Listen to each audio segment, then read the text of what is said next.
Bienvenue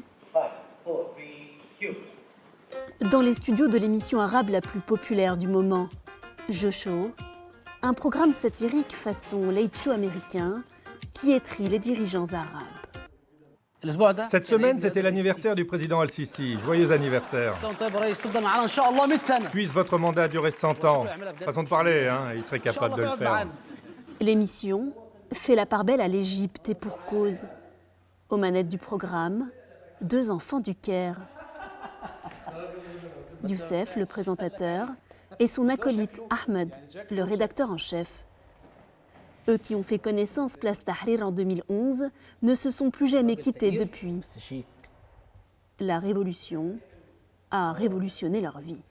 On ne connaissait absolument rien au monde des médias.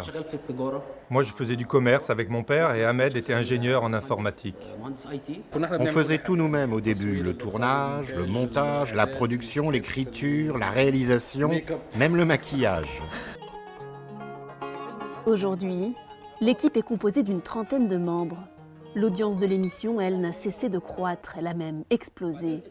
Désormais, certains épisodes enregistrent jusqu'à 5 millions de vues à travers le monde.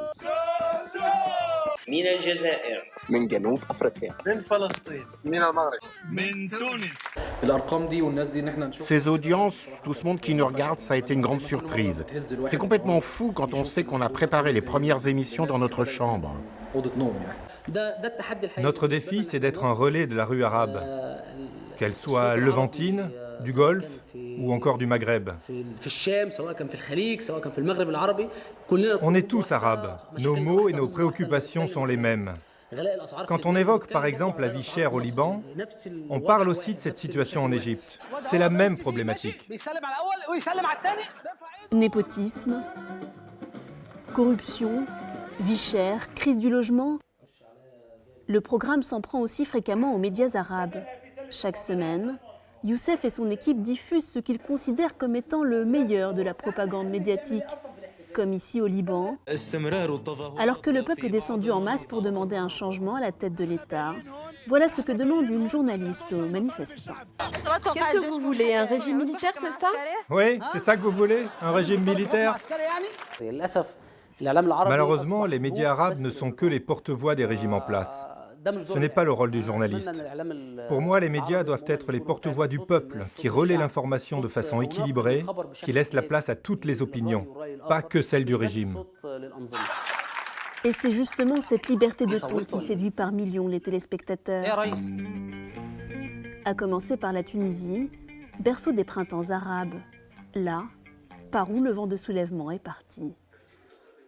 Ces jeunes ont entre 16 et 18 ans. À Moknine, à 1 heure de Sousse, ils se réunissent chaque semaine pour apprendre les rudiments du journalisme. Bonjour à tous, aujourd'hui nous allons regarder l'émission Jocho. Au programme aujourd'hui, un épisode qui parle de leur pays, justement.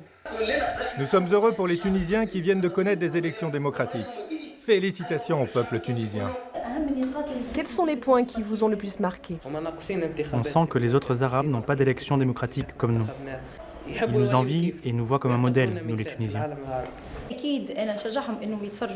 J'encourage vraiment les jeunes à regarder Jocho. Il est satirique et ça les encourage donc à prendre du recul par rapport aux discours qu'ils peuvent entendre. Ça les éveille aussi à des causes dont on n'entend pas beaucoup parler. Son émission a un but, c'est de demander à la jeunesse de se réveiller, de ne pas applaudir bêtement à des discours. L'émission est l'occasion d'ouvrir un débat plus large sur la liberté d'expression. La liberté d'expression existait avant la Révolution? Non, un journaliste comme Joe aurait été tué en Tunisie avant le soulèvement. D'ailleurs, ça m'étonne qu'il soit encore en vie en étant égyptien, parce qu'il critique de façon virulente le président Al-Sisi. Et non, il ne vit pas en Égypte. Ces jeunes Tunisiens ont vu juste. La liberté de parole a un prix, celle de l'exil. L'équipe de Jocho, qui s'en prend frontalement à tous les dirigeants arabes, a dû quitter la région. Aujourd'hui, ils diffusent depuis un pays non arabe qu'ils veulent tenir secret. on n'est jamais trop prudent. Il n'y a pas longtemps, j'ai reçu un message d'un gars qui m'a carrément envoyé l'adresse de mon domicile ici. Il m'a dit « Je sais où tu habites ». Oui, ça m'affecte. J'ai une femme et une petite fille, mais c'est comme ça. C'est le prix à payer. Et on est prêt à le payer. Résistés par le rire, malgré tout, ces clowns tristes se sont promis de continuer le combat. Malgré les risques, ils veulent participer à l'élan d'espoir démocratique qui envahit depuis des années leur région.